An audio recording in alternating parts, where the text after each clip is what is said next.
Welcome everybody. Thank you for joining us today. My name is Sally Berkery. I'm the Managing Director of CEW UK.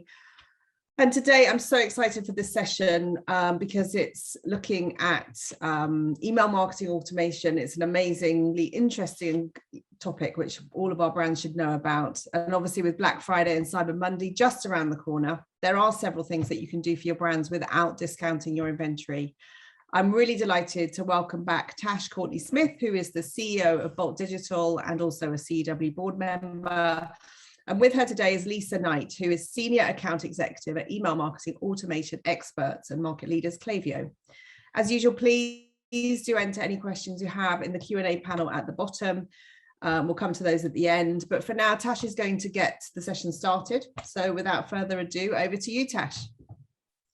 Thanks, Sally. Hi, everyone, and welcome to today's session, How to Execute a Flawless Marketing Automation Strategy with Klaviyo.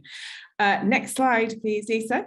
So our agenda for today, we're going to introduce myself and Lisa. We're going to talk about what is Klaviyo, introduce you to how marketing automation can help your business scale. We're going to, throughout the presentation, be looking at what different other beauty brands are doing and showing you real life customer examples. And finally, talking about the upcoming Black Friday, Cyber Monday period. So for those of you who don't know me, I'm Tash. I'm the CEO of Bolt Digital. I'm also a CEW board member, as Sally said. I work for the CEW running their digital marketing strategy, and part of what we've been doing with CEW is running a monthly series of events on direct-to-consumer marketing and direct-to-consumer strategy and growth. It's super exciting to see new tech platforms such as Klaviyo coming in and presenting for CEW members. I don't think, although I know Google and Facebook have done events before, this is the first time that we're seeing apps and software that we would see as sitting within the Shopify D2C ecosystem leading an event for the CEW. So it's super exciting to have Lisa here. In terms of what Klaviyo is, next slide, please, Lisa. Oh, Lisa, do you want to briefly introduce yourself? Yeah, I'll just do a quick run. So hi, everyone, I'm Lisa. So as mentioned, I'm one of our senior account executives at Klaviyo. I've actually been with the business for just over 2 years now. So I was our second UK employee. So I've had a really good opportunity to see the business grow, see the business expand over the last couple of years, and also be a part of kind of growing our European and UK kind of customer base as well.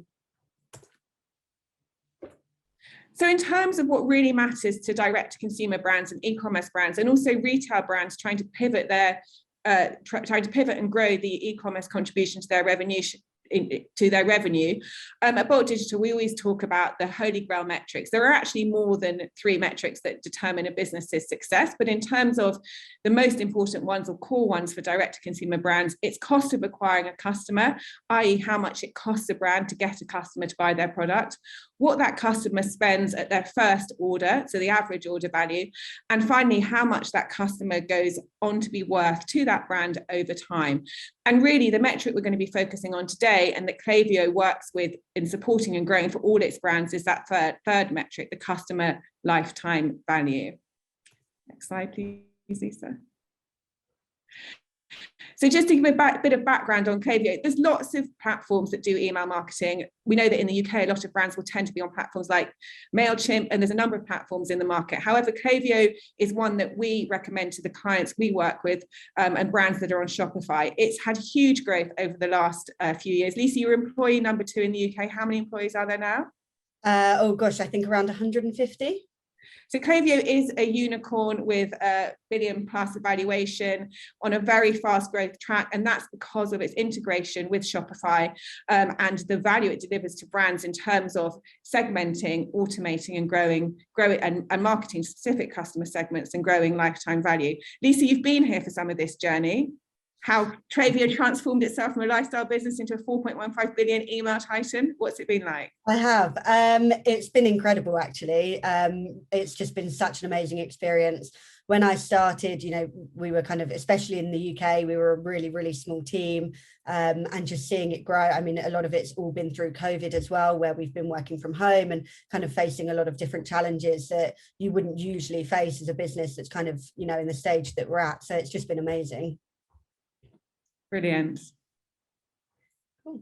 And just to follow on from what Tash was saying, we have had huge growth over the last few years, and we're actually now at over 500 employees globally. We are based in Boston, but we have a UK and European head office based out of London. We are actually working with now over 265,000 businesses to support them in their digital success and growth. And we are kind of experts in the e-commerce space. So we built our platform and team around this. We're working across 82 different countries now. We actually originally started as a data platform, funnily enough, which was the basis for building our marketing automation platform. So now we offer everything from kind of email to segmentation, SMS, analytics, automation, support with acquisition and social, and much, much more. So what we want to focus on first is how marketing automation can actually help your business scale. So back in July this year, Klaviyo actually commissioned a non-branded research study to examine the trends in shopping behaviours and social media usage. So we examined consumer changes and expectations for how they're actually interacting and communicating with brands now. So we had over 5,000 consumers be part of the study. They were all aged over 18, and they spanned across the US, Canada, UK, Ireland, and Europe. We then had Klaviyo's research team and Qualtrics Research Services combined together to kind of essentially share their thoughts on how these brands could level up their marketing based on the results that we saw from this report. So what we actually did see was a radical shift in consumer behavior, and we found that it looks as though it's here to stay as well. So overall, we really think that brands should be kind of rethinking their whole e-commerce marketing strategies to actually welcome this change. So firstly, online shopping is booming. Each age group that we surveyed showed a huge growth in how much money they were spending online, even with the significant amount of the population concerned with things like financial stability due to layoffs, furloughs, etc. We found that when they were shopping, they were very focused on shopping online. And even though we're coming out of the back of COVID and stores are reopening, people are still very much focused on that kind of online shopping. The next thing that we found was building confidence in online shopping and data security with your customers. So this was actually the biggest concern between around 70% of those people that we surveyed.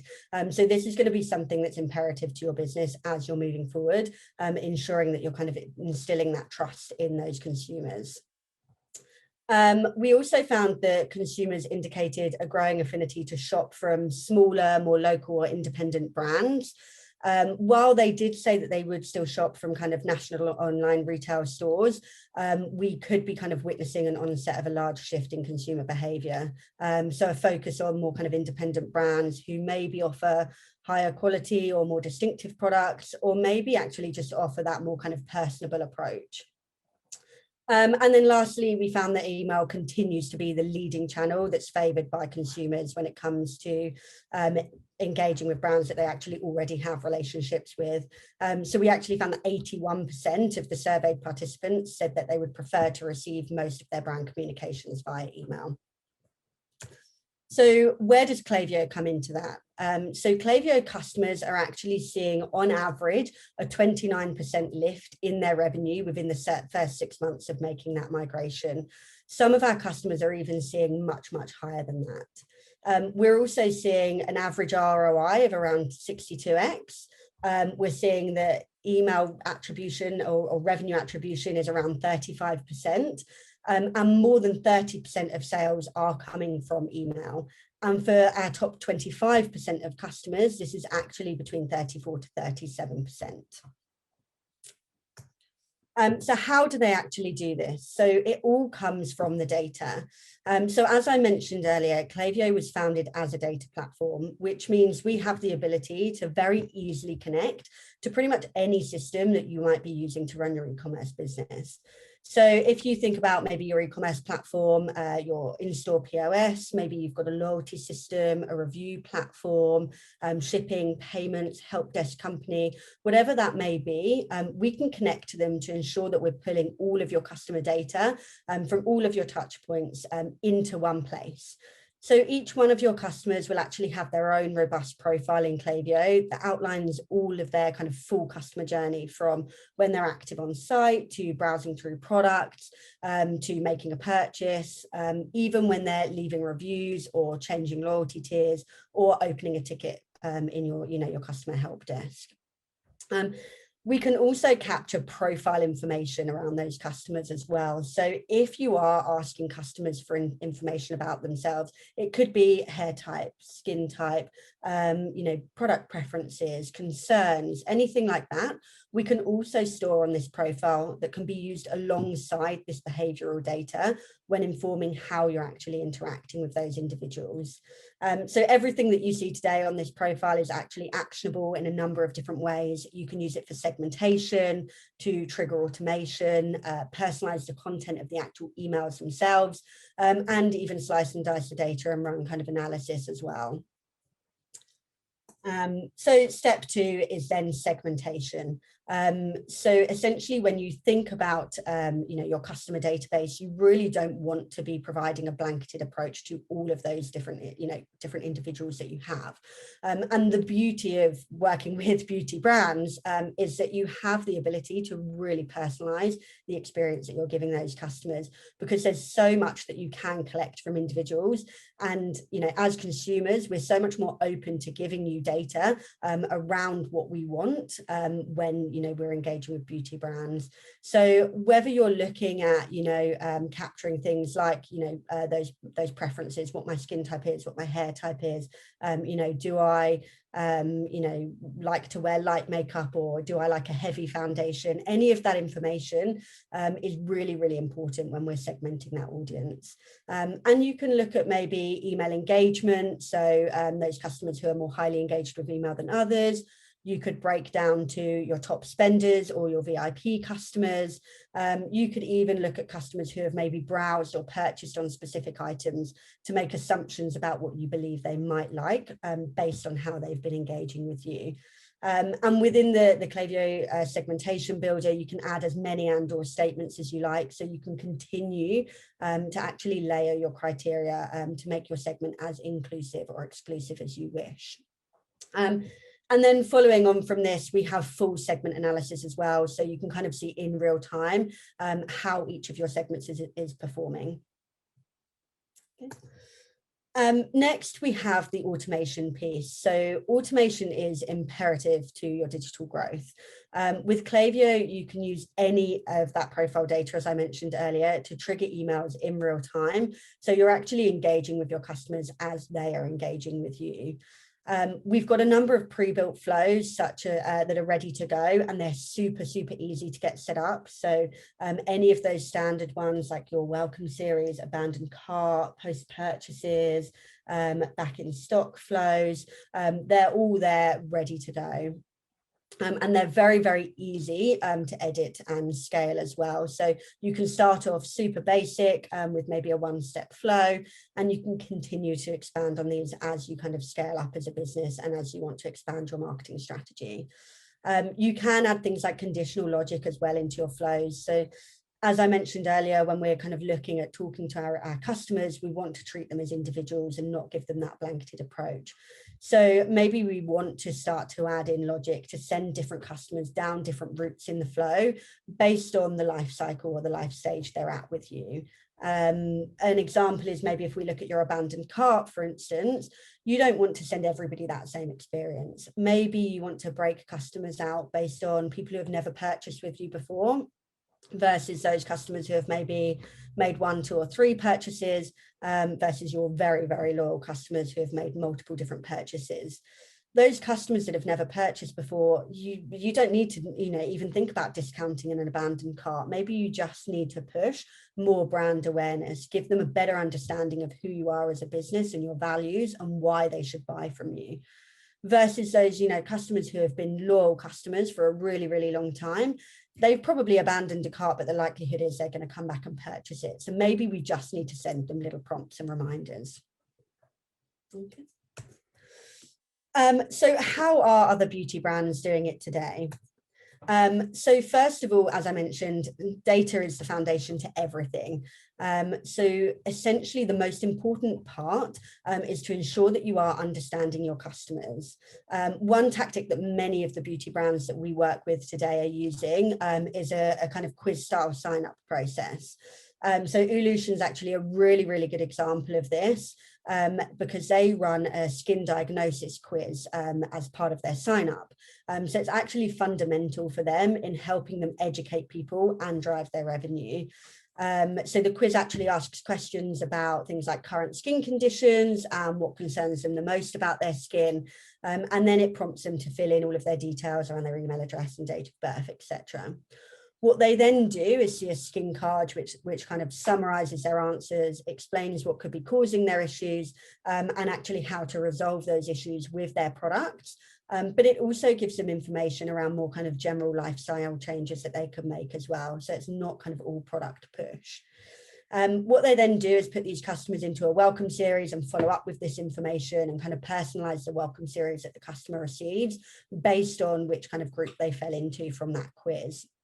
And they're seeing amazing results from this. Their welcome series actually has an average open rate of nearly 60%, and they've got click-through rates of over 4% as well. And I believe they're actually bringing in over 35% of their overall revenue just from email. So the second strategy is automation. Automation is key to success, as I mentioned earlier. It's the easiest way for you to engage with your customers at the right time with the most relevant content and by using least man hours. Every single beauty brand that we work with today runs a number of different automations, and we recommend that every single business, not just beauty, has the basics set up, such as your welcome series, your abandoned cart, your browse abandonment, your post-purchase flows, and your back in stock. But a couple that are really, really important for beauty brands and that we push a lot of our customers to do and they see great success with are things like your birthday or loyalty schemes. If you look at brands like maybe Give Me Cosmetics, they actually specifically use a birthday gift as an incentive to get customers to sign up for email. And then, of course, there's a replenishment reminder as well that's super, super successful. It allows you to remind customers when they're likely running low on products, push them to purchase again before they run out or potentially order from somewhere else, or maybe even go to the shops to pick it up. And it's a really, really good way to stay top of mind, ensure that you're, ensuring kind of repeat purchase or repeat revenue, and of course, brand loyalty as well, without actually having to do anything from your end on an ongoing basis. And the last step that a lot of beauty brands are kind of doing today is a subscription service. So this actually enables you to kind of potentially offer products at a lower price with maybe using that kind of subscription offer for 2-3 months or whatever you want to do. But it also incentivizes customers to purchase and be loyal. And it also enables our brands to be more predictable and guarantee revenue each month, as well as be able to make more kind of informed decisions about inventory levels, what products you might want to invest in the future, what's popular, what's not, etc. Great, thanks, Lisa. And just one more point to make here, and that is about campaigns. So Lisa's just been talking about the automation side of Klaviyo, which is absolutely key. The other functionality Klaviyo has is the ability, as per lots of email marketing systems, to send an email at any point you want. And there's always that way up between man hours and automation, reduce their man hours by having great automations, lengthy automations, and campaigns, which are newsletters or updates sent out to databases full or in segments to drive revenue. I just wanted to share an example of one of the brands we work with, Hershey's, a hair brand, who have spent a long time building a significant list. Now, Hershey's are famous for their main product is the Almost Everything cream. So they have a number of hairbrushes, but really they're famous for the Almost Everything cream, and that's their single styling product. So over the course of this year, they've been growing fast and selling the Almost Everything cream, and also focusing on building their list. So really focusing on capturing emails on website from people who don't buy, and also nurturing those customers who did buy. Now, we really saw that come to fruition last month with the launch of a second product, a second consumable, fast-moving hairstyling product called Zhuzh. which was launched to the list, and it just surpassed expectations. So when you, in terms of its revenue and sales, when you hear that phrase, the money is in the list, you know, your network is your net worth, all that sort of stuff, that never have I seen that more demonstrated than the time that Hershey's has spent building a substantial database, nurturing their customers and preparing for a product launch. It was just a fantastic result from a database that hadn't really been tested with new products, but had been distributed great high value content over the period of a year. And all that hard work really, really paid off for this brand. Perfect. So just some final top tips. So firstly, treat online customers like you would in store. It's so important to help customers in their choices exactly the same way that you would if they came into your shop. So try to give your customers some advice online through your website, through email, and through social media as well. Secondly, build your credibility online. As we read from the report, the area of most concern is actually that privacy. So ensuring that you're promoting trust in your customers, show them that you are experts in your field, that you instill trust, that they should instill trust in your brand, and believe in your advice as well.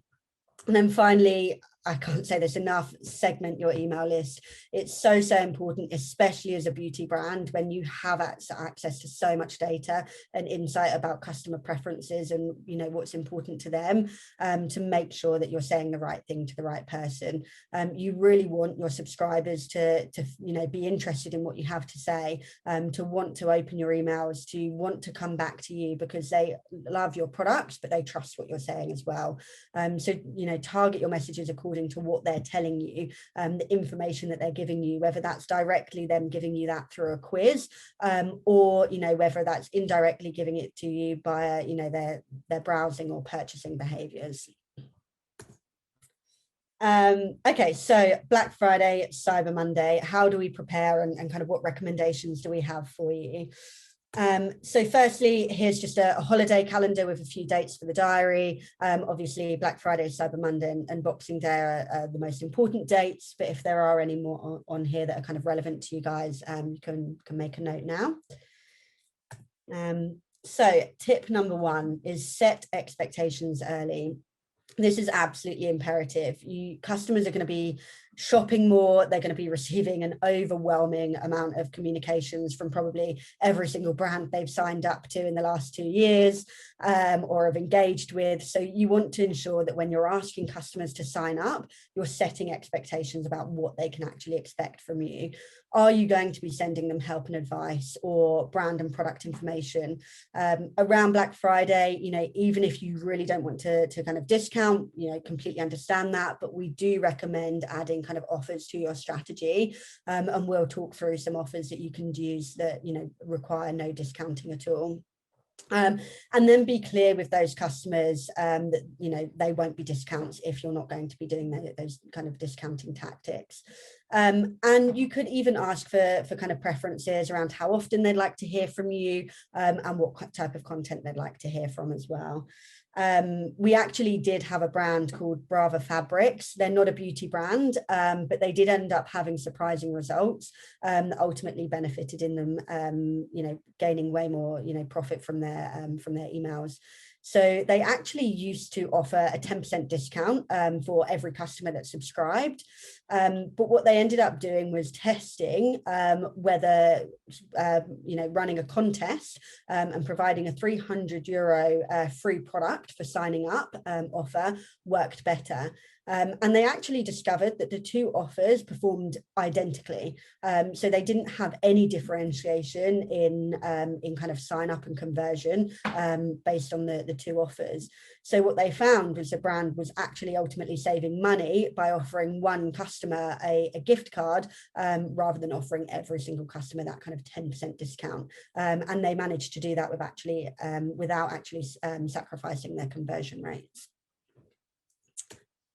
So the second tip is then rethink your welcome messaging.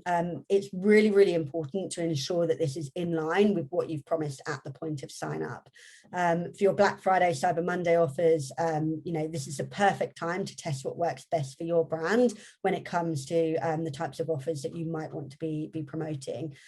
So you could look into whether, a monetary giveaway or a product giveaway, like the last brand did, works better for you. If you are going to discount, maybe you could test whether a percentage off versus kind of a set value off works better.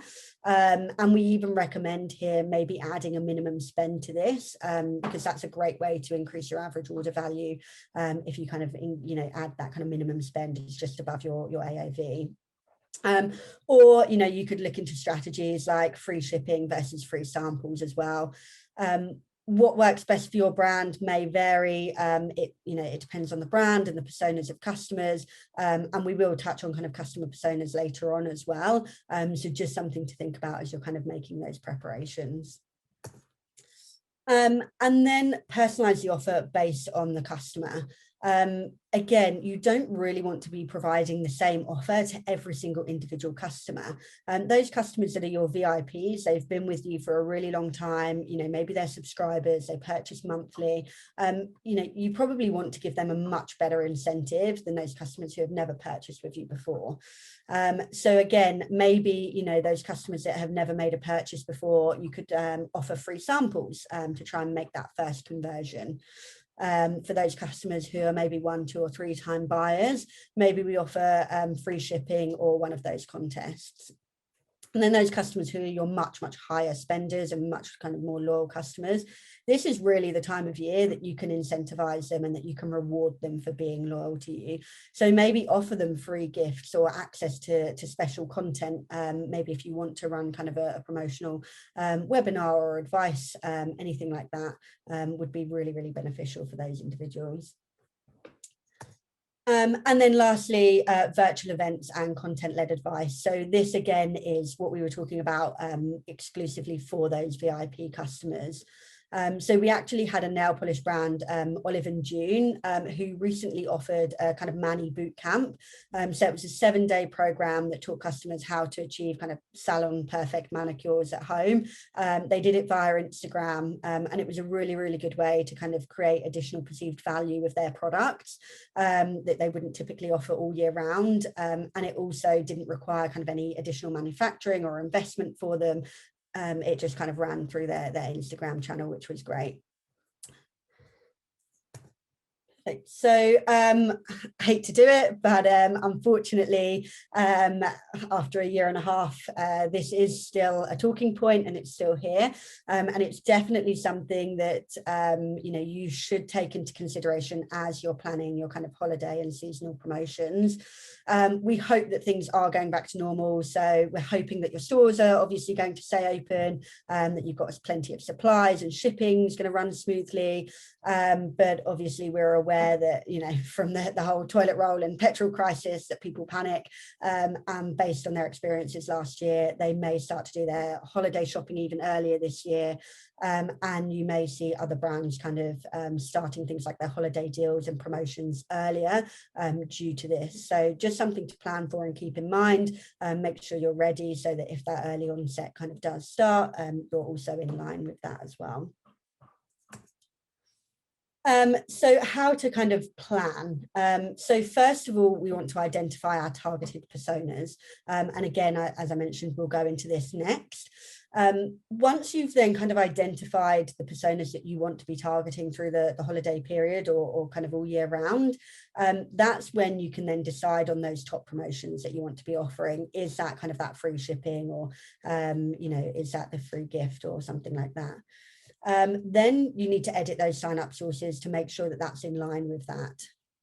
And then lastly, what we really want you to do is essentially a full funnel review of all of your different flows. So making sure that from the acquisition piece through to your welcome series, through to your abandoned cart, through to your post-purchase series, that full kind of customer life cycle is in line with everything that you've been offering to date.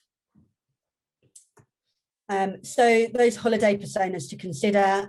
First one, we've got the deal hunters. So these are customers that are kind of not brand loyalists. They might not be concerned with having top quality products. They'll often kind of shop around at many different brands to see where they can kind of get the lowest price.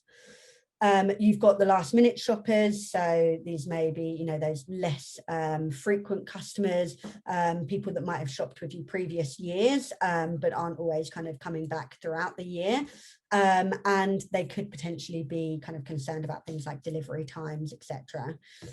You've got your VIPs. Obviously these are your brand loyalists, the people who are always purchasing with you, who are subscribers with you, and they're going to purchase, you know, with or without a discount or offer. You've got your window shoppers, so you know, they may be considering your brand as a gift, or just searching for information, or kind of, you know, weighing up things like pros and cons. And again, you know, you're going to look at kind of a longer sales cycle with these customers. They're likely to look around at different competitors, and they're probably going to need a little bit more kind of nurturing. And then you've got your impulse buyers. So these are the ones that, you know, see your social ads, and, you know, jump on it and make that kind of first purchase really, really quickly. They might purchase quite frequently with you, and again, you know, they kind of come through those different social channels more often than not. So how do we design content for these different personas? So when thinking about, you know, the personas that you might want to, or that your brand would usually get, think about, you know, those VIPs, for instance. This is the opportunity that maybe you do just want to provide them at this time of year a discount, because they have been so loyal to you throughout the year, and you want to show that appreciation. Whereas those who are maybe those last minute shoppers, you might want to look at changing that messaging to offer free next day delivery, you know, making sure that those kind of worries about not getting things on time are put to rest. And then maybe if you're looking at your impulse buyers, we might want to look at kind of adding things like countdown timers to drive that immediacy on the purchase side of things.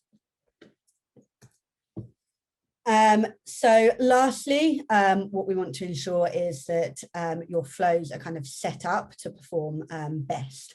So we want to kind of decrease time delays between your abandonment flows, rather than maybe waiting, you know, standard, we recommend customers kind of wait 2 or 3 hours. We would kind of bring that right down to maybe 30 minutes, so that you're sending those abandonment emails, you know, much quicker, and hopefully driving that conversion, and not giving them the opportunity to you know, browse around. Make sure that all of your kind of subject lines are up to date. Make sure they're calling out the different offers that you've decided to go ahead with. Make sure, you know, if you have got things like countdown timers in there, they show in the subject lines, and kind of highlight, you know, those important areas.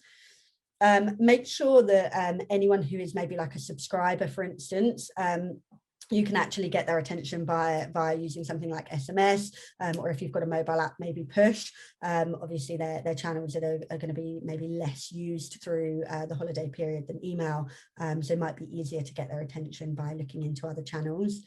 And then, of course, just make sure that you're personalizing the messaging for all of your different individuals. So when you're going through looking at your flows and your campaigns, making sure that you're adding in different product recommendations, you know, adding in maybe show and hide sections in your block, to make sure that VIPs are seeing bits within the email that other customers maybe aren't, and make sure that kind of messaging is really kind of tailored to the individual, so that you are standing out from those other brands.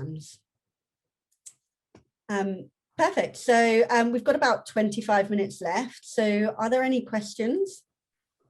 We do have some questions in, Lisa. So I'm going to choose some, read them out, and let's see how we get on.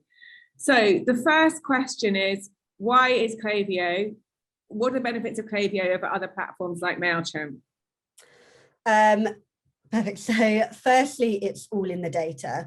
So Klaviyo has the ability, as I mentioned earlier, to integrate with all of the different systems that you're using to run your e-commerce business, whereas MailChimp maybe doesn't necessarily have that ability to collect that data. So therefore, when you're looking at your strategy, if you don't have the data, you don't have the ability to segment the way that you would like to. You don't have the ability to run the automations that you would want to, or even personalize the content that you want to be sending out.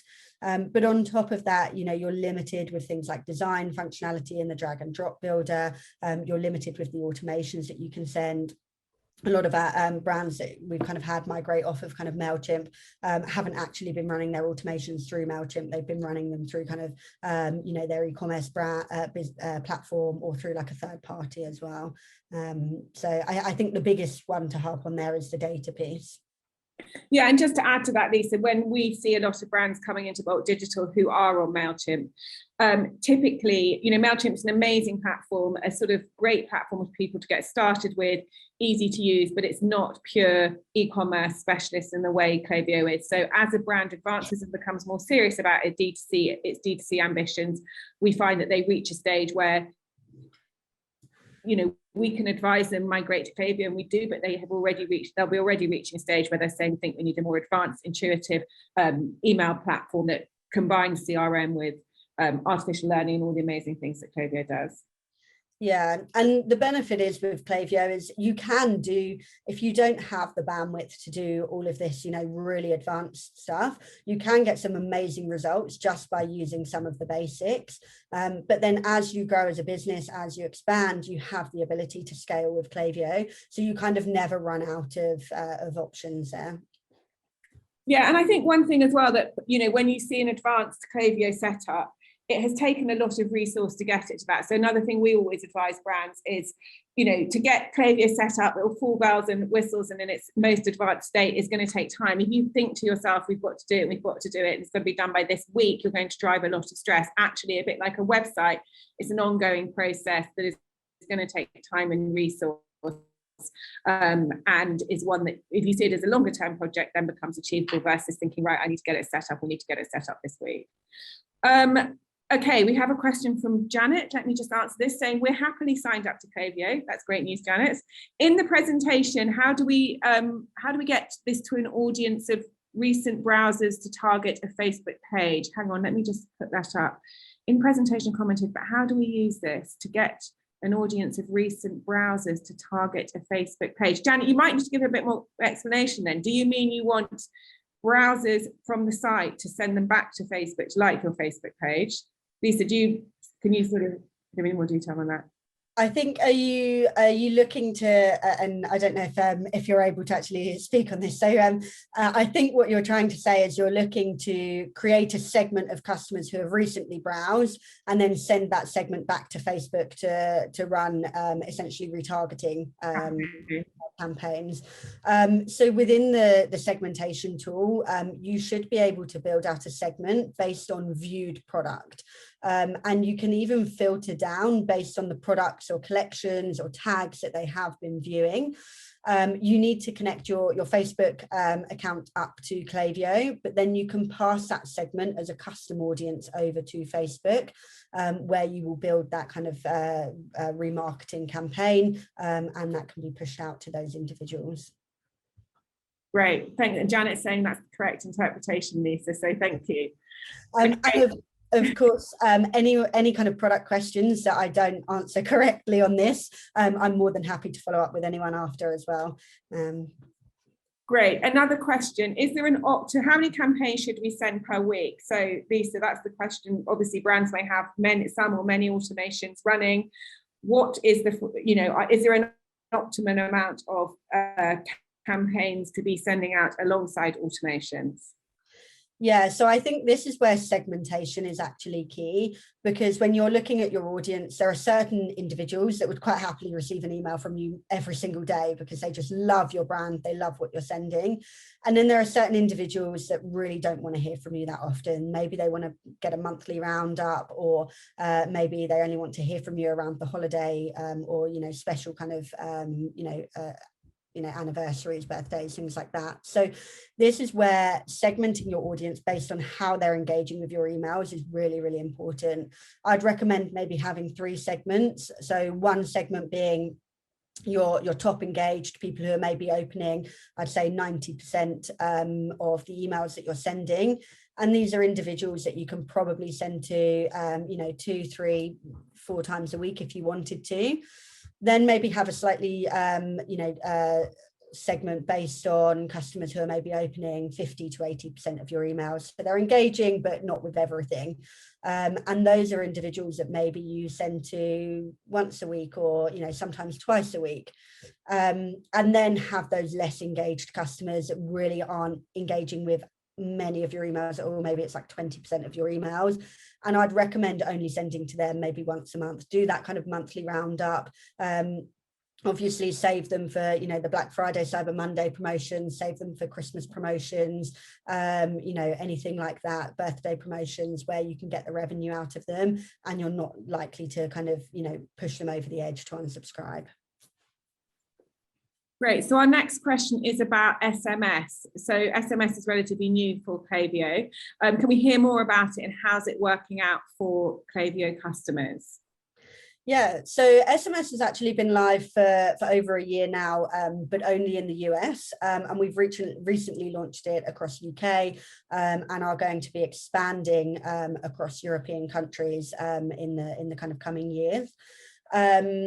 Essentially, SMS is a key part of your strategy, and it's really, really beneficial, especially for beauty brands, if you do have things like subscription services, to be able to engage with customers that maybe aren't necessarily subscribed to email or maybe aren't opening their emails.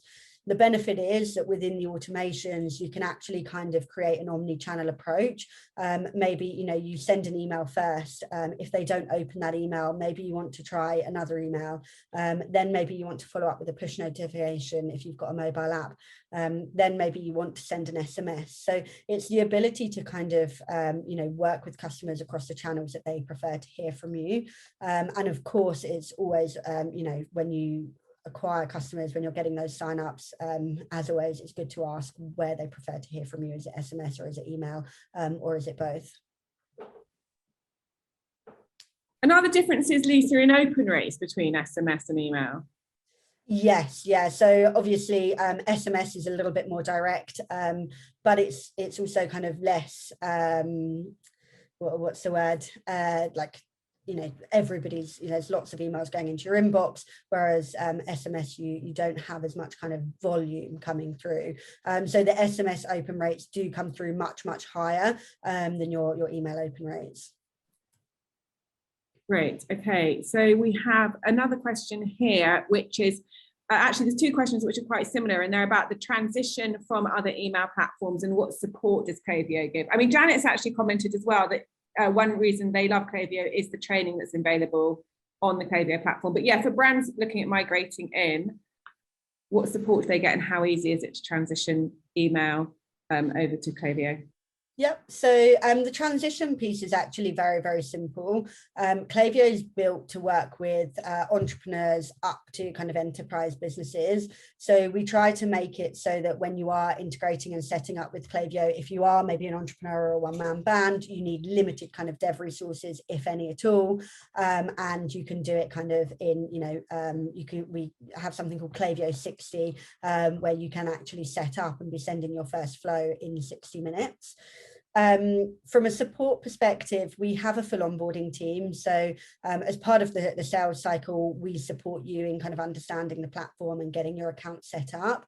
At that point, we hand you over to our onboarding team, who will work with you over the first and again, it depends which tier you fall into, but they tend to work with you over the first 60 days to support you in everything from ensuring the account's set up correctly, ensuring your integrations are done, your flows are working and triggering properly, right down to kind of planning a warming program to ensure that you kind of have success right out of the gate, and that you don't have kind of any, you've got really strong deliverability. Perfect. And then kind of moving forwards, we have lots of different resources from, a customer success team that you can work with through to what Janet was mentioning, which is, I believe, our product certification, which is a number of kind of short videos on each section of the platform. So you can kind of train in your own time on the areas that are important to you. Brilliant, thank you. So that's the last of the live questions. I've sort of put 2 or 3 questions into one question there. Sally, I'm going to hand back over to you. Okay, thank you so much, ladies. That was fantastic. Like, my mind's slightly blown, even though we're kind of don't really have anything to sell at CW. I'm thinking, how can we use this at CW? So watch out, team, you're going to love me tomorrow. I'm slightly obsessed with Klaviyo 60, sorry, not Klaviyo, Klaviyo 60. But thank you both. I think what we'll try and do is, after this, is just we'll share the session in the next few weeks. I think my internet connection is unstable, I apologize. We'll share this in the next few weeks, and also try and almost do a synopsis, like a news item on the website that we can provide. And obviously, if you have any further questions, Lisa, or about Klaviyo, just send it to us or get in contact with Lisa directly. We'll pop that up on the website, because I'm sure there'll be lots of questions out there. Thank you so much for joining us. A bit of housekeeping. We have the Achiever Awards are happening at the end of November. Our tickets for that will be going on sale in the next week or so, and the announcements will be made of who those are. We do have nominations open for our Digital Innovation Award for this year, which is the award sponsored by Google. So if you haven't yet put forward your nomination for the winner recipient of that, please do so. The clock is ticking. Officially, the deadline is tomorrow at 5, but I suspect we will extend it slightly into next week, but we can't go too far. And then also our Young Achiever Award nominations are also available. So if there's anybody, if you or anybody on your team you want to put forward, please do so. We love to celebrate talent in the industry. We have some more events coming up, which you'll see on the website. It's finally fixed. We've had a problem over the last few weeks, but you'll be able to see over the coming weeks what's coming up at CW over the coming months. Something with COP26 we're delighted to be working on. We've got some young exec events before Christmas, etc. So watch this space. But for now, thank you, Lisa. Thank you, Tash. We'll see you soon.